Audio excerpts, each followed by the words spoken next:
Hi everyone, it's tax tip time. Want to learn how to put a little extra cash in your pocket?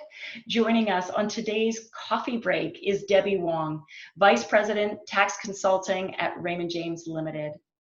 Debbie, what are some of the things people can do to save taxes?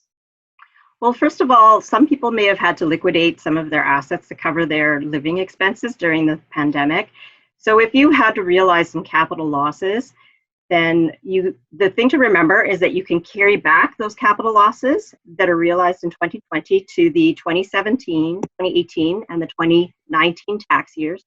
So if you were earning income at high income tax rates during those years, when you file your 2020 tax return in April next year, you can get back a tax refund and recoup that money that you've paid in previous years.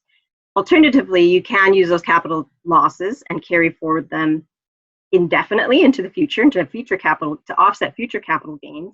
So one thing to think about too is, given the state of our country's finances, you may want to think about how our tax rates may change in the future, as well as how capital gains might be treated in the future. There have been rumors that maybe the capital gains inclusion rate might increase. So that is something to think about. That's a good point, and I think that is something that I personally, if I was a betting woman, which I'm not, I wouldn't be surprised if there are some changes in the future there.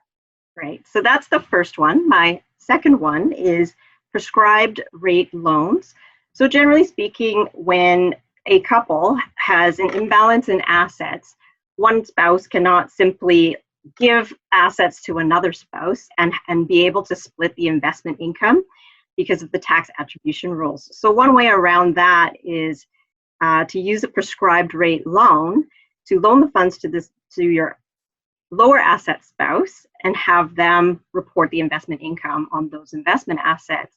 And right now, the prescribed interest rate is 2%, but we anticipate with the decrease in the economy that those interest rates are going to drop to 1% as of July 1st. So if you're going to use this strategy for income splitting with your spouse, I would wait until July 1st when the interest rate drops to 1% in order to before executing one of those loans. Okay. Great tip. The third thing is gifting. So we know that when you die, eventually CRA will catch up to you and your capital gains will be taxed at fair market value at death. And if you happen to have a long-term investment portfolio that had a lot of accrued capital gains in it, you may want to consider the fact that the market values are very depressed right now. And if you want to consider gifting assets to your adult children, for example, you can remove these assets from your estate, maybe realize a smaller capital gain today than what would be realized upon your death. So that's something to think about in terms of today's market values. Clever strategy. And the fourth item is estate freezes. So similar to what I just talked about is trying to do some tax planning to avoid having to pay too much capital gains taxes at death. So with the state of current businesses, it's quite likely that anybody operating a business has had their business value plummet. Hopefully those businesses will bounce back in the future. And if you definitely anticipate that, you may want to consider using an estate freeze today if your business value is low, to lock in a low value so that you know that that's the only amount that you're going to pay taxes up until your death. And then the accrued growth going forward can be passed off to your children, and then they can pay the taxes on future growth. So that is something that business owners should consider. And hey, I like deferring the taxes or passing the tax bill on to the next generation. That's not a bad idea.